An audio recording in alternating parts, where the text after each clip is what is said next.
The Galactic Confederation had ruled the stars for 12,000 years. 17 ancient species sat on its council, and they believed themselves to be the greatest beings in all of existence. Their fleets numbered in the millions.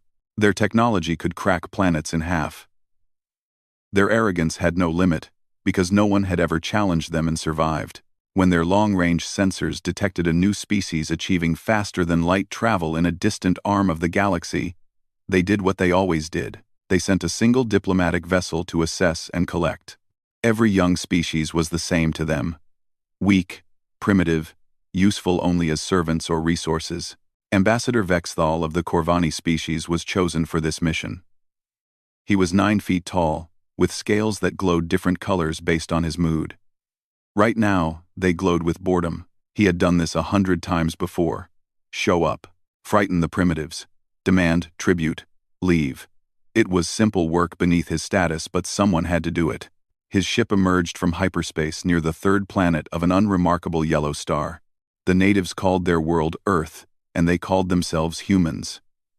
Vexthal reviewed the scanner data and felt his scales shift to mild surprise. These humans had colonized 2 planets and 3 moons in their system. They had orbital stations and a defense fleet of roughly 200 vessels. This was more advanced than he had expected. Still, 200 ships was nothing. The Confederation could field 5 million warships if needed. These humans were still insects compared to the elder races. Admiral Daniel Carter received the notification that an alien vessel had entered the solar system. He was a tall man in his early 50s, with gray hair and steady hands, that had seen humanity through 3 civil wars and 1 near-extinction event. Nothing surprised him anymore. He had been waiting for this day his entire career. He ordered the alien ship to dock at the diplomatic station orbiting Mars. Then he contacted Lieutenant Commander Lisa Morgan, his second-in-command, and the sharpest tactical mind in the fleet. "They are here," he said simply. Lisa nodded. She was a woman of 38 with dark skin and eyes that missed nothing. "Should I alert the others?" "Not yet. Let us see what they want first. But have everyone on standby." The meeting took place in a large white room with windows overlooking the red surface of Mars. Daniel stood with Lisa and 4 armed guards as the alien ambassador entered. Vexthal had to duck through the doorway, and his glowing scales immediately shifted to a pattern of superiority and mild disgust. "You are the leader of this species?" Vexthal asked.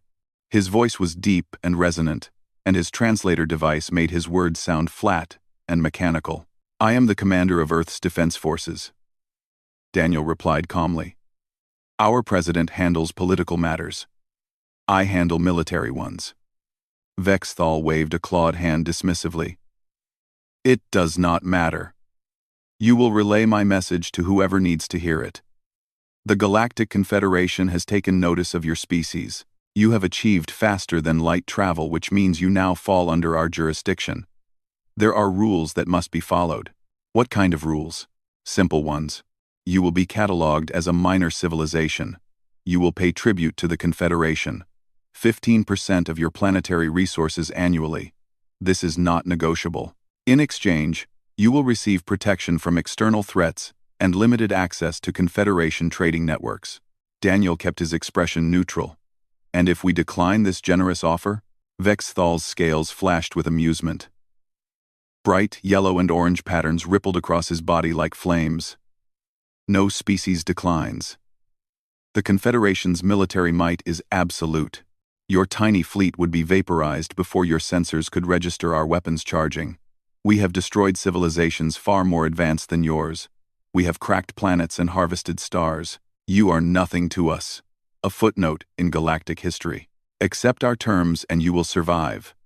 Refuse, and you will be erased." Lisa's hand moved slightly toward her sidearm, but Daniel gave her a small shake of his head. "This was not the time for confrontation. We will need time to consider your offer," Daniel said. Vexthal snorted.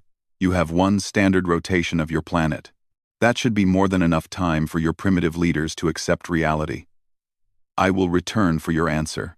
He turned and left without another word. His footsteps echoed through the corridor like thunder. When he was gone, Lisa finally spoke. "He has no idea." Daniel shook his head slowly. None of them do. They see our 200 ships and think that is all we have. They scan our planets and moons and think they understand our capabilities. They have no idea what we have been building. Should we tell them? No. If they force our hand, they will learn soon enough. But I hope it does not come to that. Lisa crossed her arms. You know it will. Species like them do not accept rejection. They will send a fleet to punish us for our defiance, probably. And when they do, they will finally understand why you never underestimate a species forged in constant warfare. We have been fighting each other since we climbed down from the trees. We have survived ice ages and plagues and nuclear weapons pointed at our own cities. We did not become a spacefaring civilization by being weak. He walked to the window and looked out at Mars. Somewhere beneath that red soil were facilities that the Confederation could not detect. Shipyards building vessels that would make their mighty fleets look like children's toys. Contact President Hayes, Daniel said. Tell her the Confederation has made contact, and they are exactly as arrogant as we predicted. She will want to address the Alliance before we give our response. Lisa nodded and left to carry out his orders. Daniel remained at the window for a long time.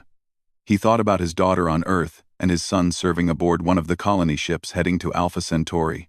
He thought about the billions of humans living their lives across the solar system, unaware of the threat that had just arrived on their doorstep. But mostly he thought about the Void Fleet. 24 megaships hidden in a place the Confederation could not find or comprehend. Each one 12 kilometers long, each one armed with weapons that could tear holes in the fabric of space itself. The Confederation believed humanity was weak. They believed they could frighten humans into submission with threats and displays of power. They had made this mistake with countless species before, but humanity was different. Humanity had learned long ago that the universe was hostile and unforgiving.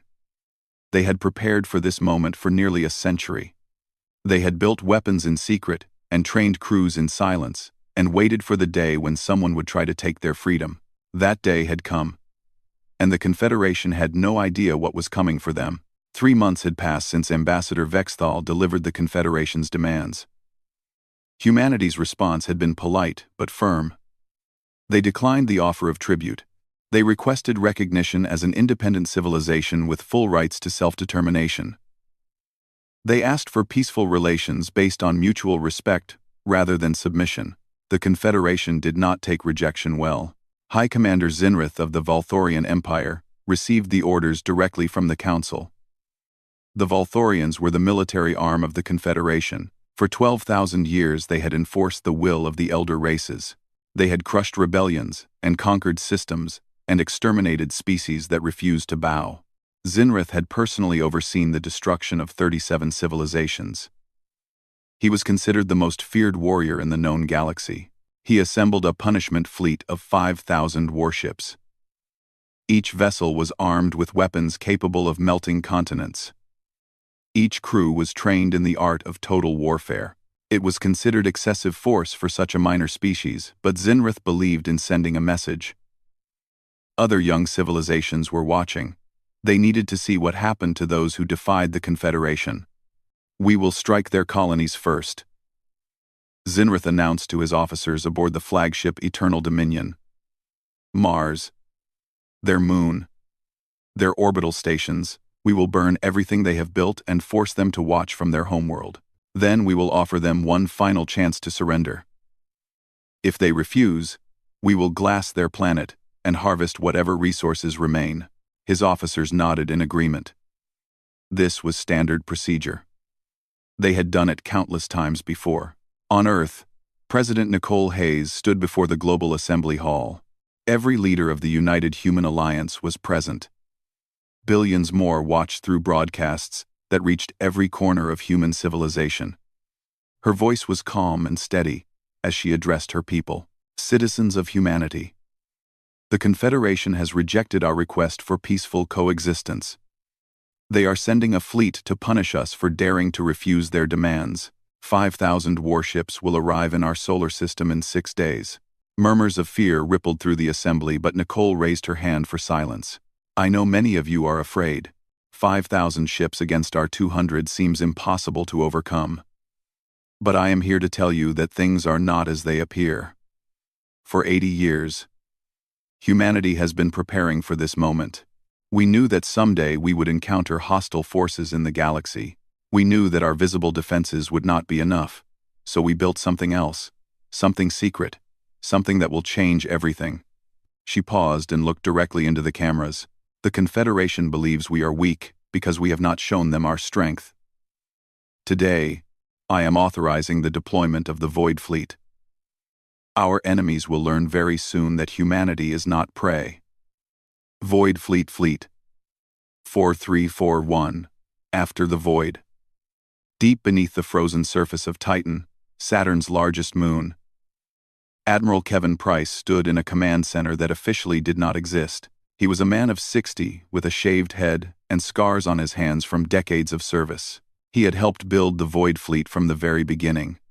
He had watched it grow from a single prototype to the most powerful military force in the galaxy. All 24 megaships report ready status, said Captain Amy Sullivan, his operations officer. She was young for her rank, but brilliant beyond measure. She had designed half the weapons systems they would be using. Kevin studied the holographic display floating before him. Each megaship appeared as a blue icon surrounded by technical readouts. 12 kilometers long. Void transit capable, armed with weapons that could unmake matter at the molecular level. They had been built in the space between dimensions, in a realm that humanity had learned to access after discovering a crashed alien probe in 2289. That probe had contained technology thousands of years ahead of anything in the Confederation. Humanity had spent decades reverse engineering it and improving upon it. The enemy fleet will arrive in 6 days, Kevin said. They will target our visible colonies first, Mars, Luna, the orbital stations. They expect to slaughter civilians and break our spirit. The evacuations are complete, Amy reported. All non-essential personnel have been moved to secure locations. The Confederation will find only empty habitats. Commander Nathan Brooks approached with updated tactical data. He was the chief tactical officer and the best strategic mind Kevin had ever worked with. Sir, final simulations are complete. Our void transit capabilities give us a decisive advantage. We can appear anywhere in their formation instantly. They will have no warning and no time to react. Kevin nodded slowly. What about their weapons? Any chance they can hurt us? Nathan shook his head. Their most powerful weapons are roughly equivalent to what we had 2 centuries ago. Our shields can absorb anything they throw at us without strain. The battle will be over quickly. Good. I do not want this to drag out. The goal is not to destroy them completely. We need survivors who can return to the Confederation and tell them what happened. Fear is a powerful weapon, and I intend to use it. Amy looked up from her console.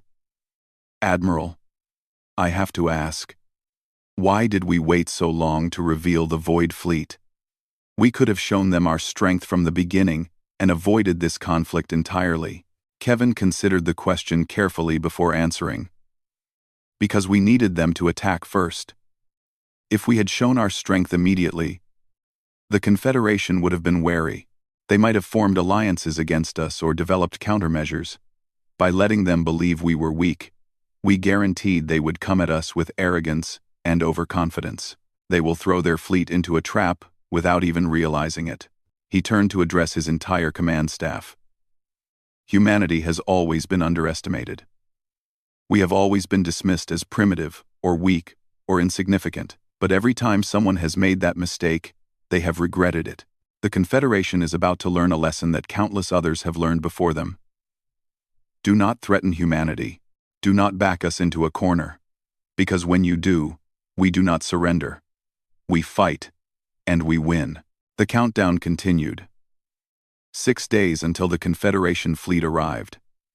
6 days until the galaxy learned that humanity was not a minor civilization to be conquered and enslaved. 6 days until everything changed. In the shipyards hidden in the void between dimensions, technicians ran final checks on weapons systems.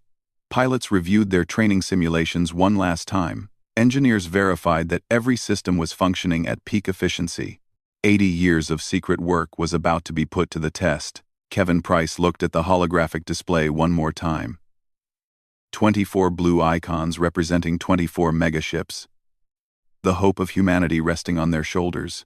He had dedicated his entire life to this moment, and he would not fail. "Send word to Admiral Carter," he said quietly. "Tell him to hold the line when the enemy arrives. Let them think they are winning. And when I give the signal, we will show them what humanity is truly capable of." Sing 51. With things, the storm was coming. And humanity was ready. The Confederation fleet emerged from hyperspace like a wave of death rolling across the void. 5,000 warships arranged in perfect formation, their hulls gleaming with the cold light of distant stars. High Commander Zinrith stood on the bridge of his flagship and watched his forces take position around the human solar system. It was a beautiful sight, the culmination of Valthorian military tradition stretching back 10,000 years. "Begin scanning," he ordered. "I want a full assessment of their defenses." His tactical officer, a Corvani named Threshval, worked his console with practiced efficiency. Data streams poured across his screens as the fleet's sensors reached out to catalog every human vessel and installation in the system. "Confirmed 212 human warships," Threshval reported. "They are gathering near the fourth planet. Their weapons appear to be primarily kinetic-based, with limited energy capabilities. Shields are minimal by our standards. I estimate we can destroy their entire fleet in approximately 40 minutes. Zinrith allowed himself a smile. Pathetic. They did not even attempt to build additional ships after we delivered our warning. Either they are fools, or they have already accepted their fate. There are also orbital stations around several bodies. Civilian populations detected on the third planet, the fourth planet, and 3 moons. I recommend we begin with the colonies. Destroy them first to demoralize the humans before we engage their fleet." "No." Zinrith shook his head. "We will give them one final chance to surrender. I want them to see our full strength and understand that resistance is meaningless. Open a channel to their fleet commander." The view screen flickered, and Admiral Daniel Carter appeared. He stood calmly on the bridge of his flagship, with Lieutenant Commander Lisa Morgan at his side. His expression showed no fear despite the overwhelming force arrayed against him. "Human commander," Zinrith said with contempt dripping from every word. "I am High Commander Zinrith of the Valthorian Empire. You see the fleet before you. 5,000 warships, each one capable of destroying everything you have built. This is your final opportunity. Surrender now and accept Confederation rule. Resist and you will be exterminated. Every man, woman, and child in this system will die. Your species will be erased from history. Choose." Daniel tilted his head slightly, as if considering the offer. "High Commander, I appreciate you taking the time to speak with us before attacking. It shows a certain amount of honor, so I am going to extend the same courtesy to you." Zinrith frowned. "What are you talking about? I am giving you a chance to withdraw. Take your fleet and leave our system. Return to your Confederation and tell them that humanity declines their offer. Do this, and you will survive what comes next. Refuse, and you will learn why threatening humanity is the worst mistake you have ever made." For a long moment there was silence on the Valthorian bridge. Then, Zinrith began to laugh. It was a harsh sound, like rocks grinding together. His officers joined him, their laughter echoing through the command center. "You threaten us," Zinrith said when he finally regained control.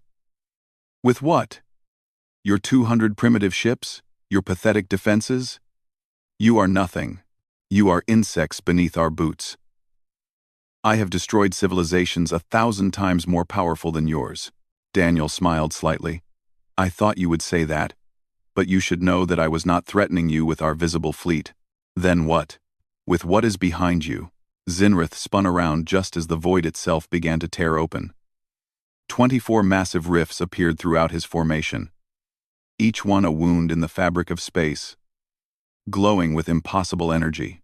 From each rift emerged a vessel unlike anything the Confederation had ever seen. They were enormous, 12 kilometers of sleek armor and bristling weapons sliding silently into real space like predators emerging from the shadows. Alarms screamed across the Valthorian fleet. Officers shouted in confusion and fear as their sensors struggled to comprehend what they were witnessing.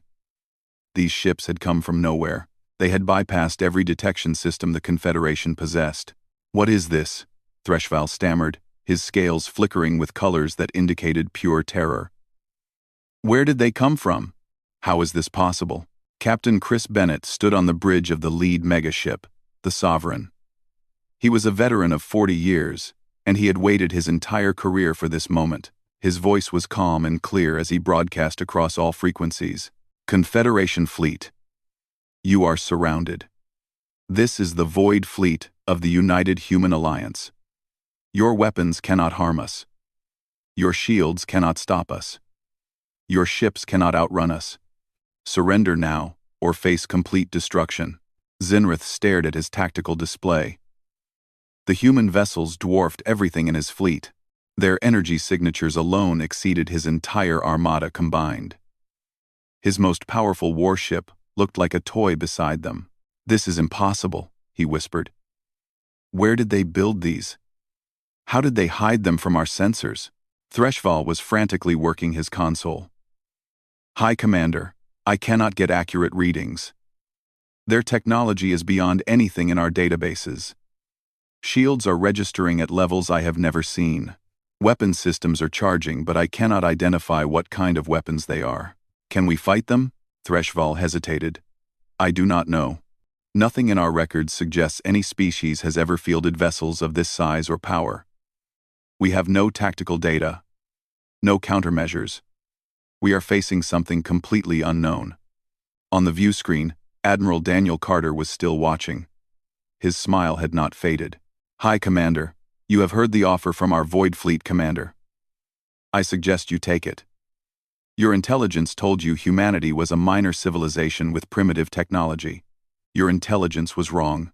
We have been preparing for this day for 80 years. We have built weapons you cannot imagine in places you cannot find. You came here expecting to slaughter helpless victims. Instead, you have walked into a trap. The only question now is whether you are wise enough to realize it."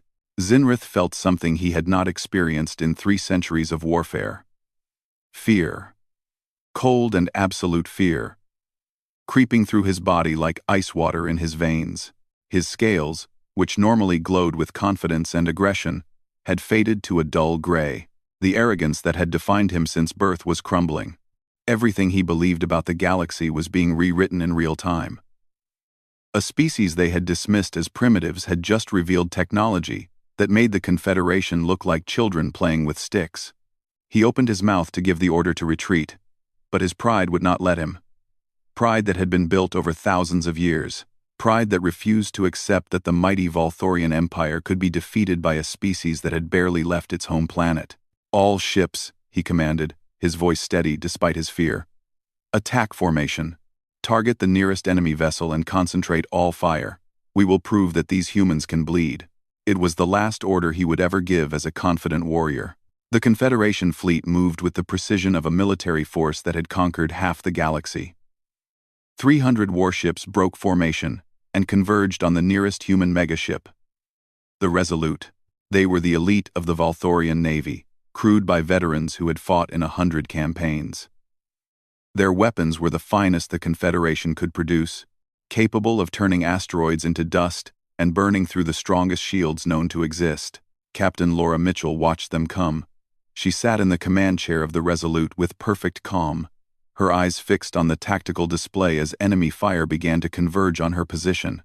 She was 52 years old, and she had commanded the Resolute since its launch 15 years ago. She knew every system on this ship better than she knew her own reflection. "Enemy fire incoming," reported Lieutenant Greg Parker, her tactical officer. He was young but talented, hand-picked from 100 candidates. 300 ships concentrating all weapons on our position. Laura nodded. "Let them fire. I want full sensor readings on their weapons capabilities." The first barrage struck the Resolute like a storm of light and fury. Thousands of energy beams and missiles slammed into the ship's shields. The display showed impacts registering across the entire forward section. Any normal vessel would have been vaporized in seconds. The Resolute did not even shudder. Greg blinked at his readings. Shields holding at 98%. Their weapons are barely registering. As expected. Laura turned to her weapons officer. Target their engines. I want them disabled, not destroyed.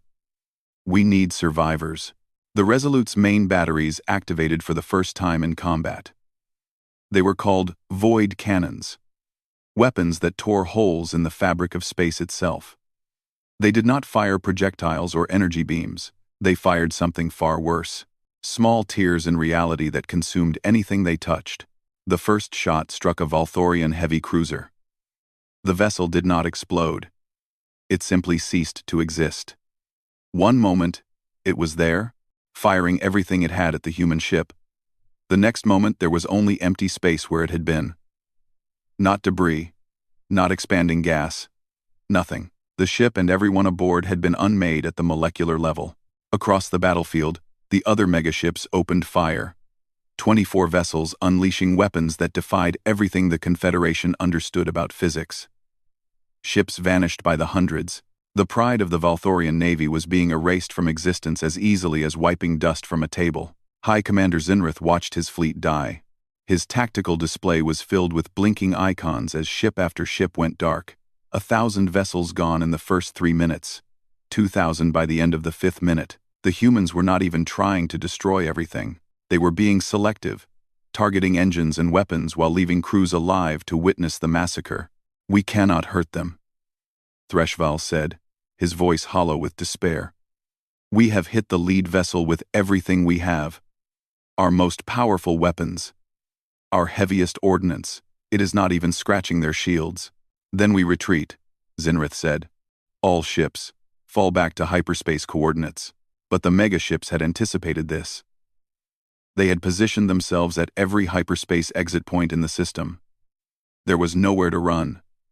The Confederation fleet was trapped like animals in a cage. Captain Chris Bennett's voice broadcast across all channels once more. High Commander Zinrith, 3,000 of your ships have been destroyed. 2,000 remain. You have 60 seconds to surrender before we finish this. On the Resolute, Laura Mitchell watched the chaos with something approaching pity. She had expected this fight to be one-sided, but she had not expected it to be quite so brutal. The Confederation had been masters of the galaxy for 12,000 years. Today they were learning that their mastery had limits. Captain, Greg said quietly. Many of their ships are attempting to surrender. They are powering down weapons and broadcasting on all frequencies. Laura nodded. Accept their surrenders. Bring them into formation and have medical teams standing by. Many of those crews will need assistance. Across the battlefield, the slaughter slowed as more and more Confederation ships stopped fighting. They had seen enough. Pride meant nothing when you were facing weapons that could erase you from existence. Survival was the only thing that mattered now. Zinrith stood on his bridge, surrounded by failure. His flagship was the last Valthorian vessel still capable of fighting. Its shields were failing. Its weapons were useless. His entire fleet had been reduced to scattered survivors floating helplessly in space. High Commander, Threshval said. We must surrender. They will destroy us all. Zinrith closed his eyes. 3 centuries of victory. 3 centuries of being the most feared warrior in the galaxy. And now this. Defeated by a species he had dismissed as primitives, humiliated by creatures he had planned to exterminate. But he was not a fool. Dead men could not learn from their mistakes. Dead men could not warn others.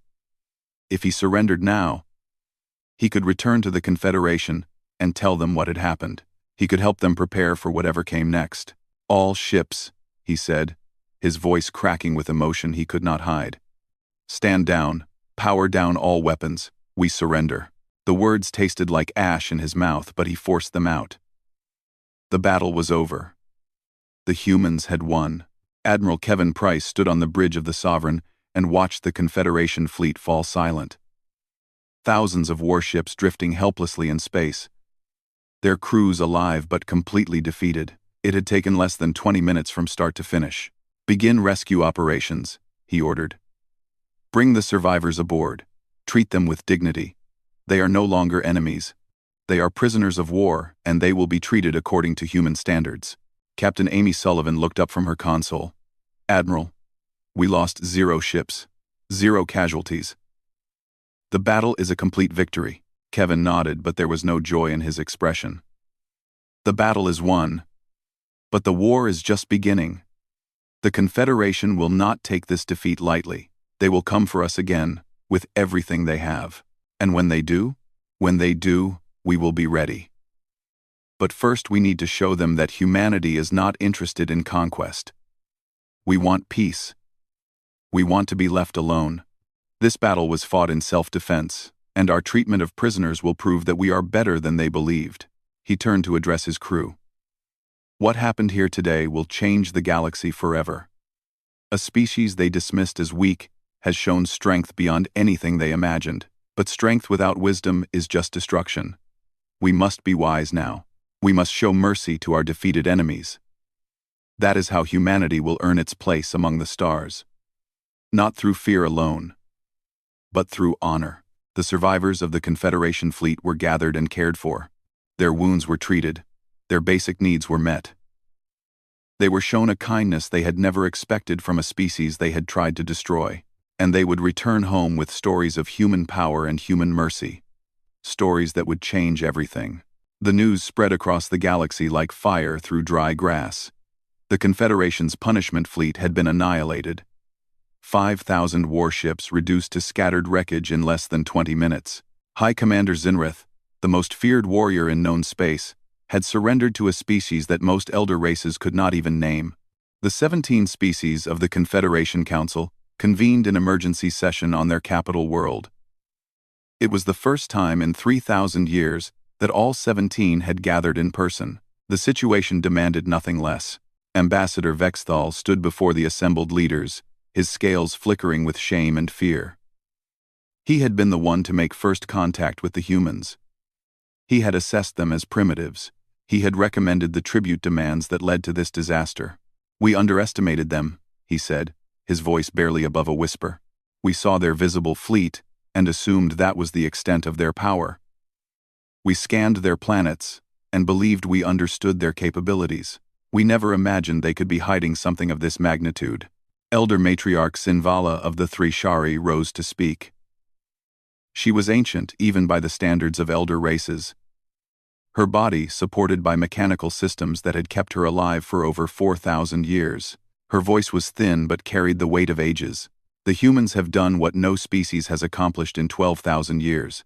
They have humbled us. They have shown that the Confederation is not invincible. The question before this council is simple. What do we do now?" Admiral Zinrith, now stripped of his rank and title, provided the only information he had. "Their weapons are beyond anything in our databases. Their ships can appear anywhere without warning. Their shields are impervious to everything we possess. If we send another fleet, it will meet the same fate. If we send 10 fleets, if we send 100 fleets, the result will be the same. Then we are at their mercy," said Counselor Threshvar of the Corvani. "They could destroy us whenever they choose. They could have destroyed my entire fleet," Zinrith replied.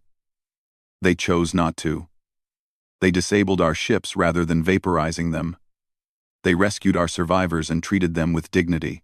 When I asked their admiral why he showed mercy, he said that humanity does not seek conquest. They seek to be left in peace." The council chamber fell silent as the elder races considered these words. For 12,000 years, they had ruled through fear and dominance. The concept of a powerful species choosing restraint was foreign to everything they knew. On Earth, President Nicole Hayes prepared to address the galaxy. The broadcast would reach every inhabited world simultaneously, carried on frequencies that the Confederation itself had established. Beside her stood the commanders of the Void Fleet, the heroes who had saved humanity from subjugation. "People of the Galactic Confederation," Nicole began. 3 days ago, your fleet entered our solar system with orders to destroy our colonies and enslave our people. Your leaders dismissed us as primitives. Your warriors expected an easy victory. Instead, you discovered that humanity is not prey. She paused, allowing her words to echo across 1,000 worlds. But we are not conquerors either. We did not build our void fleet to rule the galaxy. We built it to ensure our survival. We have no interest in your tribute, your territory, or your resources. What we want is simple: equality, recognition, a seat at the table where galactic affairs are decided. Your demands for submission end today. In their place, we offer partnership, fair trade between equals, mutual defense against common threats, a new order where no species is dismissed because of their age or the size of their visible fleet. Admiral Kevin Price stepped forward to add his voice. The Void Fleet will remain as humanity's guardian. We have no wish to use it again. But we will not hesitate if our people are threatened. Let our restraint in battle be proof of our intentions. We could have destroyed your entire armada. We chose mercy instead. This is who humanity is. Strong enough to win any fight, wise enough to know when fighting is unnecessary. The response from the Confederation was swift. Within a week, envoys arrived at Earth, requesting formal negotiations. Within a month, the tribute system that had oppressed young civilizations for millennia was abolished. Within a year, humanity was granted full membership in the Confederation with 3 seats on the ruling council. The galaxy was changing. Species that had lived in fear of the elder races began to find their voices. Trade routes that had been closed to minor civilizations were opened. The rigid hierarchy that had defined galactic society for 12,000 years was beginning to crack. Commander Nathan Brooks, newly promoted to captain, stood on the observation deck of the Sovereign as it patrolled the border territories. He had been born on a small colony in the outer solar system, the son of miners who never expected their child to become a hero. Now he commanded one of the most powerful warships in existence. Lieutenant Commander Michelle Torres joined him at the window. She had served beside him since their days at the academy, and she knew his moods better than anyone. "You seem thoughtful," she said. Nathan nodded slowly. "I keep thinking about what comes next. We showed the galaxy that humanity cannot be pushed around. But showing strength is easy. Building something lasting is harder." "What do you mean?" "The Confederation ruled through fear for 12,000 years. Fear works for a while, but it always creates enemies. Resentment. Rebellion. If humanity follows the same path, we will end up just like them. Powerful, but isolated. Strong, but hated." Michelle considered this. "So what is the alternative?" "We have to be different.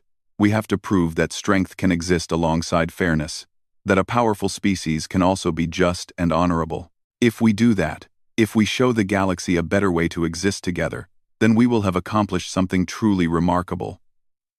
Not just saving ourselves, but improving the entire galaxy." She smiled. "That sounds like something Admiral Price would say." He did say it. Right before he promoted me. He said the real battle is not in space. The real battle is in how we treat others when we have the power to treat them badly. That is what will define humanity in the end. The Sovereign glided silently through the stars, a testament to human ingenuity and determination. Behind it, the Void Fleet continued its eternal watch, ready to respond to any threat but hoping such response would never be necessary. In the shipyards hidden between dimensions, work continued. New ships were being built. New weapons were being developed. Not for conquest, but for protection. Humanity had learned long ago that peace was best preserved by those prepared for war. The galaxy would never see humanity the same way again. The species they had dismissed as primitive had become the most powerful force in existence. But more importantly, that power was being used wisely, fairly, honorably, and perhaps that was the greatest victory of all. Not the battle won in 20 minutes, but the example set for millennia to come. Strength without arrogance. Power without cruelty. A new way of being that the galaxy had never seen before. Humanity had taken its place among the stars, and everything was different now.